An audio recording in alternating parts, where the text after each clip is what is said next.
You clicked because you saw it. That small wooden hutch behind the barn and the plain man standing beside it like he was guarding something. $50. That is what he paid for the animal inside. And that single animal, he told me, has fed his family off less than half an acre for longer than I have been alive. Here is the claim I am going to prove to you tonight. One cheap animal, raised the way the Amish still raise it, can put more meat on your table than a steer, on a patch of ground smaller than most suburban backyards, and it will keep doing it forever without you ever buying another one. I did not believe that when I first heard it, so I started digging, and what I found led me to a government document from 1943, a wartime record most people have never read, that quietly proves this little animal outproduces almost everything on a modern farm. Stay with me, because by the end of this I will show you exactly how to do it on the ground you already own, even if all you have is a corner of an ordinary yard. It started on a gravel road outside Millersburg, Ohio. I had pulled over to buy brown eggs from a hand-painted sign, and while I was counting out my change, I noticed the row of hutches along the side of the man's shed. I asked him what he kept in them. He smiled, the way these men do when you finally ask the right question, and he said, "That's the animal that feeds us when everything else fails." I could not stop thinking about it for weeks. So let me walk you through it, clue by clue, exactly the way I found it. The animal is a rabbit. I know.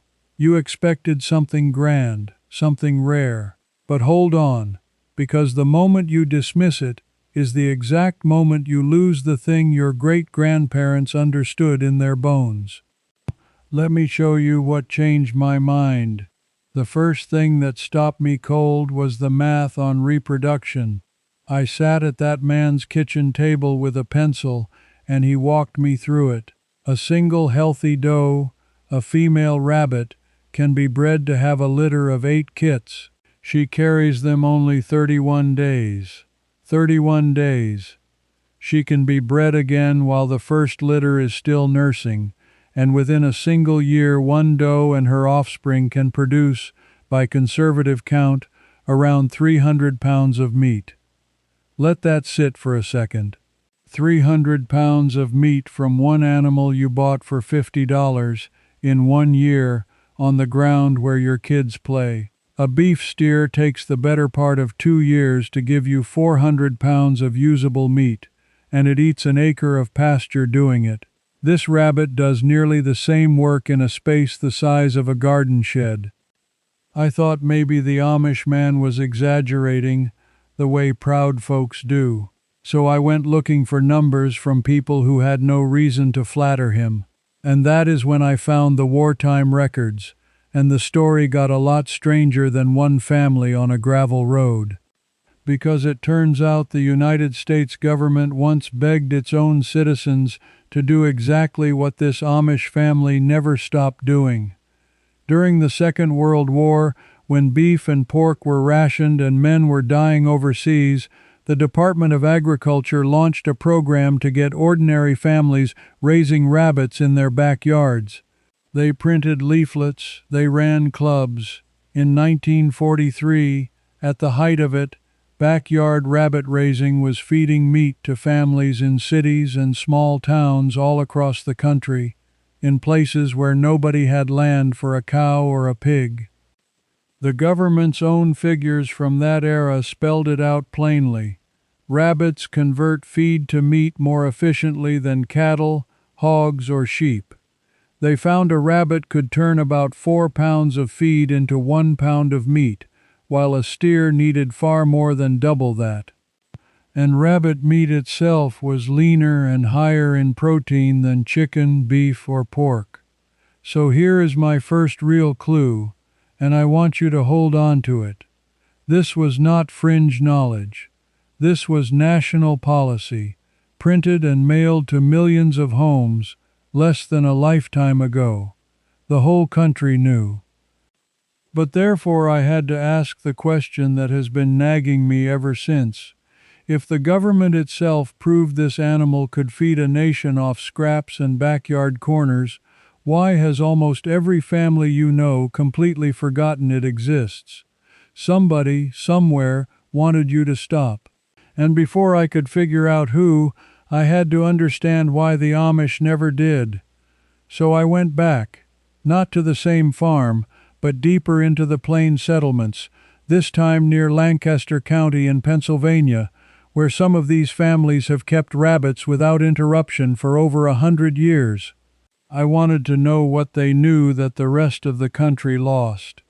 An older woman there, in a gray dress with her sleeves rolled up, told me something I have not been able to shake. She said, "The English learned it during the war, and then they got rich and forgot it." "We never got rich, so we never forgot." She said it without any bitterness, just a fact, laid down flat, like a stone in a wall. And she showed me the second clue, the one that separates people who fail at this from people who feed their family for generations. It is not the rabbit, it is the ground. See, most people who try rabbits treat them like a pet in a cage and buy every bit of feed from a store. That is why they quit. That is why it never pays. The Amish do the opposite. They let the half-acre do the feeding. Rabbits are the one meat animal that thrives on exactly what your land already grows for free. She walked me along the edge of her garden and pointed out the plants she cuts every single morning. Dandelion, plantain, the broad flat weed you probably spray poison on in your own lawn, clover, comfrey, which she grows in a thick green row on purpose because it comes back thicker every time you cut it, blackberry leaves, carrot tops, the outer cabbage leaves you throw away. She feeds her rabbits the parts of the garden that most of us haul to the trash. And this is where the numbers get almost unbelievable. That comfrey row alone, she told me, will yield several cuttings a year and contains a very high level of protein for a plant, comparable to some grains. She grows a strip of it no bigger than a hallway, and it helps carry her rabbits through the whole warm season with almost no bought feed at all. So on half an acre you are not just keeping rabbits, you are growing a garden for your family, and the weeds and trimmings and outer leaves that garden throws off become the feed for the animal that gives you 300 pounds of meat. Nothing is wasted. The circle closes. This is the part the wartime pamphlets never fully explained, because in the cities they had no land, so they had to buy feed. The Amish had the land, and they used it. But here is the clue that opened the case wide, the one that told me this knowledge did not just fade on its own. Because the moment rabbit meat could have become a normal part of the American table forever, something happened. And once you see it, you will not be able to unsee it. After the war ended, the big meat industry came roaring back. Beef, pork, and chicken had money behind them, marketing budgets, grocery chains, government subsidies that flowed toward the largest operations, and rabbit, the humble animal that had kept families fed when nothing else could, had none of that. No corporation could get rich off an animal you could raise yourself, for free, in your own backyard, that reproduced so fast you would never need to buy another one. Think about that carefully. Every other meat depends on you coming back to the store. The chicken you buy is dead. The beef is butchered. You cannot grow more from it. You are a customer for life. But a breeding pair of rabbits makes you a customer exactly once. $50 one time, and then never again. You are done paying, forever. There is no industry on earth that wants you to own an animal like that. And so, slowly, quietly, without any single villain you could point to, Rabbit disappeared from the American plate. It was not banned, it was just left out of the ads, left out of the recipes, left out of the grocery meat case, until an entire generation grew up believing rabbit was something wild you hunted, not something a family raised on purpose in the backyard the way their grandparents did. The plain communities simply never got the message because they were never watching the ads in the first place. They kept the knowledge alive the same way they keep everything alive, by doing it and teaching their children to do it, year after year, while the rest of us forgot. Now I know what some of you are thinking right now, and I heard it in my own head too. You are thinking this all sounds fine for someone with a farm, but you live in a normal house, on a normal lot, and this is not for you. I want you to stay with me right here, because this next part is the reason I made this whole video, and it is aimed straight at you. Because when I pushed on this, when I told these families, I do not have half an acre, I have a backyard, they did not laugh me off. They told me the war generation did the whole thing in spaces smaller than mine, and they gave me a way to start this week, with what you already have, without buying land, without permission from anyone, without any special equipment at all. Here is exactly what they told me to do. You do not need the half acre to begin. You need one thing the size of a bookshelf. 3 cages, or even one good hutch, will hold a trio. 1 buck and 2 does. That is the whole foundation of the entire system, and it fits against the wall of a garage, a shed, a carport, or a shaded corner of a small yard. And the feed, the thing everyone assumes will drain your wallet, is already growing around you right now, for free, and you have been fighting to kill it. That plantain in the cracks of your driveway, the dandelions you dig out of the lawn in frustration every spring, the clover, the grass clippings from a lawn you never sprayed with chemicals, the kitchen scraps you scrape into the trash every single night, the carrot tops, the celery ends, the outer lettuce leaves, the apple cores. One woman gave me a rule I wrote down word for word. She said, "Walk your own yard for 10 minutes every morning with a bucket, and you will feed your rabbits before you have had your coffee." 10 minutes, that is the whole chore. You are already walking past the feed. You just never knew it was feed. That bucket walk is exactly why I sat down and wrote out everything else these plain families handed me, because free feed in your own yard is only the first line on a much longer receipt. You are still buying eggs and milk and butter and meat every single week, and still mowing a 1/4 acre that gives you nothing back for the trouble. So I put the whole thing into 3 books of my own.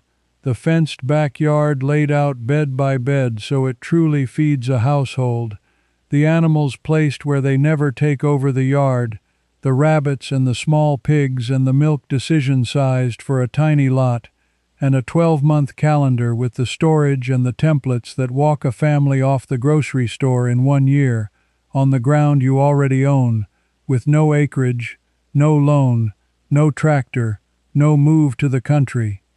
It is the hand-kept knowledge of the plain people, backed by the old government bulletins, laid out as a sequence you can start this planting week, and there is far more in it than I can ever fit into one night's video. For the collection, scan the QR code right there on your screen, link in the description, pinned comment. Let me tell you a little something I learned a long time ago, back when things were built to last and people took their time doing them right. You take a shaded corner, you set up a hutch the size of a bookshelf, you put a trio inside, and you start walking your yard with a bucket in the morning. That is it. That is the entire on-ramp. Everything else grows from there. the same way the war generation grew it in the middle of a city block in 1943. But once I understood how simple the starting point was, a much bigger question started eating at me. Because feeding the rabbit is only half the story. The other half, the half that decides whether you actually save real money or just create a new chore, comes down to something the Amish do that almost nobody else does anymore. And it is the piece that took me the longest to find. Here is what finally cracked it. I had assumed, like most people would, that the expensive part of raising your own meat is the animal and the feed. I was wrong. The plain families I visited spend almost nothing on either. What they invest instead is knowledge, passed down, about the 2 or 3 things that quietly decide whether the whole operation feeds you or fails you. And they were generous enough to hand those things to me. The first is water, and I almost missed how much it mattered. A nursing doe with a litter needs a surprising amount of clean water, and if she runs dry even for a day in the heat, she can lose the litter or stop making milk. The old-timers check water twice a day, morning and evening, without fail. It costs nothing. It is just a habit. But that one habit is the difference between a doe that raises 8 kits and a doe that raises none. The second is shade and air. Rabbits handle cold far better than heat. A rabbit in a snowstorm, with a dry nest and a windbreak, is perfectly content. But a rabbit in direct summer sun can die in an afternoon. So the Amish always place the hutch on the shaded side, under a tree, on the north wall of a building, wherever the sun cannot reach at midday. Again, no cost, just placement, just knowing. And the third thing, the one I never would have guessed, is the nest box timing.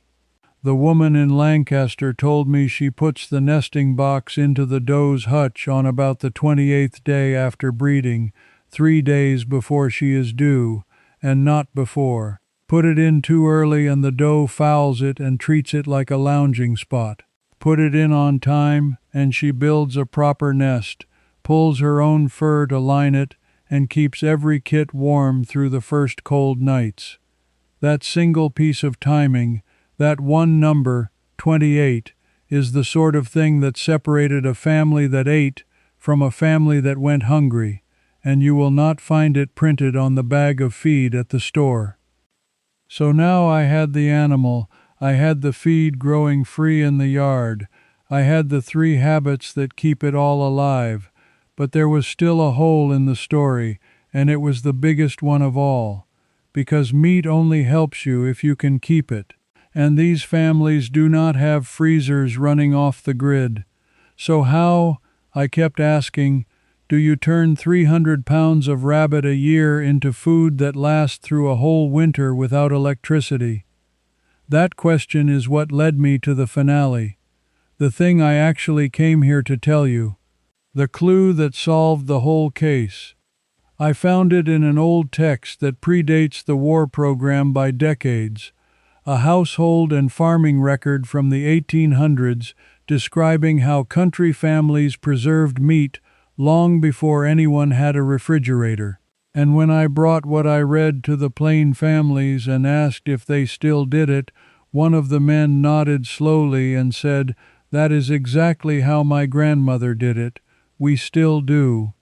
Here is the secret, and it is so simple you will wonder why nobody ever told you. They can the meat. Not freeze it, can it. They cook the rabbit meat right into glass jars, seal it, and store it on a shelf in the cellar, where it stays good and safe for years. No electricity, no cold, no dependence on anything. But the part that made my jaw drop was not the canning itself. It was what happens to the meat when you do it this way. When you pressure can rabbit, the meat comes out fall off the bone tender, richer than fresh, and the bones themselves soften into the broth, releasing their minerals right into the jar. You are not just preserving meat. You are making a shelf-stable, mineral-rich meal in a jar that costs you nothing to store and nothing to run. And here is where it all closes into a perfect circle. The thing that finally answered the question the Amish man asked me on that gravel road. He said, "This is the animal that feeds them when everything else fails." Now I understood why. The power can go out for a week. The grocery shelves can empty. The freezer can thaw and ruin everything inside it. But the jars of rabbit on the cellar shelf do not care. They sit there safe for years, feeding your family regardless of what the world outside is doing. That is the whole system, laid end to end. A $50 trio of rabbits, a hutch the size of a bookshelf, a garden and a lawn full of free feed you were throwing away. 3 simple habits: water, shade, and the nest box on day 28. And a shelf of glass jars that turns the whole thing into food that outlasts any blackout, any shortage, any bad winter. One animal, bought once, feeding a family forever, off less than half an acre. Let me put the numbers together for you the way I finally did for myself, sitting in my truck outside that farm, because this is the moment it all became real. $50 one time for the breeding trio, a few dollars for the wire and wood if you build the hutch yourself, and the plain families will tell you scrap lumber does the job fine. Feed costs through the growing season, if you walk your yard with a bucket and grow a strip of comfrey, close to nothing, and in return, around 300 pounds of the leanest, highest protein meat you can raise every single year for the rest of your life. Now go price 300 pounds of meat at the grocery store. Even at a modest few dollars a pound, you are looking at well over $1,000 a year, every year, walking back out of your wallet and into the pockets of the very system that quietly stopped telling you this animal existed. The Amish family down that gravel road has been keeping that $1,000 and more in their own pockets every year for generations. They just never called it savings. They called it supper. And this is the thing I keep coming back to, the thing that genuinely makes me a little angry the more I think about it. This was never secret knowledge. It was not hidden in a locked vault. It was printed by our own government and mailed to millions of families inside the memory of people still alive today. It was proven, in hard numbers, that this one cheap animal could feed a nation from its backyards. And then it was simply allowed to be forgotten, because there was more money in you forgetting it than in you remembering. The plain people did not have a secret. They had a memory. They just refused to let go of it, while the rest of us were talked into letting go of ours. That is the whole mystery solved. There was no conspiracy of men in a room. There was only an entire industry that had every reason to stay quiet, and a quiet people who had every reason to keep going, and the rest of us caught in between, paying the difference at the checkout counter for the last 70 years. I want to tell you one more thing before I let you go, because it is the detail that stayed with me longest. When I was leaving that first farm, the man walked me back to my truck, and I asked him whether he ever worried about hard times coming. He looked at the row of hutches, and then he looked at me, and he said, "Why would I? I have not needed the store for meat since I was a boy. Neither did my father, neither will my son. No fear in it at all. Just a man who owns the one thing they can never sell back to him, his own food." That is what was taken from the rest of us. Not a recipe, not a trick. The plain, solid, unshakable feeling of knowing that no matter what happens out there, your family will eat. Because the animal in the backyard does not answer to the grocery store, the power company, or anyone else. You bought it once. It belongs to you, and it will feed you forever. If you felt something tighten in your chest just now, that is not nostalgia. That is you remembering something that was quietly shelved so that someone else could keep you paying. You are the kind of person who always suspected the simplest answers were the ones nobody wanted you to hear, and tonight you found one of them. Hold on to it. So here is what I want to know from you, and I am asking you plainly, because I read every comment, and this is the part where you tell me your side. Did your parents or your grandparents ever raise rabbits or keep meat in glass jars on a cellar shelf? Do you remember it? Tell me in the comments what they did, and tell me where you are watching from tonight, because I want to see how far this old knowledge really spread before we let it slip away. And if you are the kind of person who wants the rest of what these plain communities never forgot, do not just watch and leave. Subscribe and stand with the people who are pulling this knowledge back out of the dark, one forgotten practice at a time. Because the next trail I am following leads to something even stranger. It is a method the Amish use to keep a cellar full of vegetables crisp and fresh all winter long, with no refrigeration and no canning at all, and it hinges on one buried material almost nobody uses anymore. I found the record. I know where it leads. And when I have walked the whole trail, I am going to hand it straight to you, the same way I handed you this one tonight. The animal was never the secret. The secret was that they wanted you to forget you could ever feed yourself without them. Now you know. And now so will everyone you tell. Before you go, let me tell you where this goes next. Inside the plain living circle, I hand you the full backyard rabbitry plan. Everything I couldn't fit here. And if you get stuck, you ask me directly, and a real person, me or my team, answers you, never a machine. You won't be doing it alone. Just point your phone's camera at the code on screen, and you can cancel any time, no risk at all. Now that you've got that animal working for you, the real secret is the layout around it. This next video shows you a simple Amish design that puts free food on your table all year long. It's starting right here.